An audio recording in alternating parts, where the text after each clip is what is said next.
నమస్కారం అండి. Welcome to my channel ma'am the wonder chef. నేను ఈరోజు ఎర్లీ మార్నింగ్ 1 అవర్ యోగా చేసిన తర్వాత ఈ వెజిటేబుల్ జ్యూస్ తాగుతున్నాను. ఇది ఏం లేదండి, 2 స్లైసెస్ ఆఫ్ బీట్రూట్, ఒక 1 క్యారెట్, ఒక 2 టమాటోస్, ఇంత జింజర్ పీస్, ఇవన్నీ కూడా మనం బ్లెండ్ చేసుకోవాలి. మిక్సీలో బ్లెండ్ చేసుకున్నాక ఫిల్టర్ చేయొద్దండి, ఈ జ్యూస్ని ఫిల్టర్ చేయొద్దు, ఈ ఫైబర్ తోటి తాగాలి. ఇందులో మీరు కావాలంటే తేనె కలుపుకోవచ్చండి, నిమ్మకాయ పిండుకోవచ్చు, ఒక నిమ్మకాయ చెక్కను కూడా పిండుకోవచ్చు.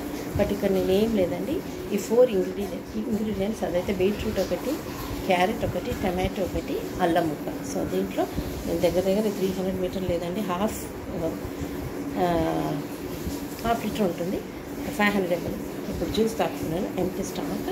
నేను 71.6 ఈరోజు డేట్ 20 ఐ థింక్ 3rd అనుకుంటాను. 23rd నుండి నేను మళ్ళీ తిరిగి నా డయట్ ఫాలో అవుతున్నాను. ఎన్ని రోజుల్లో మా ఇంట్లో మా బియ్యం కూడా చనిపోయింది కాబట్టి మేము కొద్దిగా అప్సెట్ ఉన్నాము.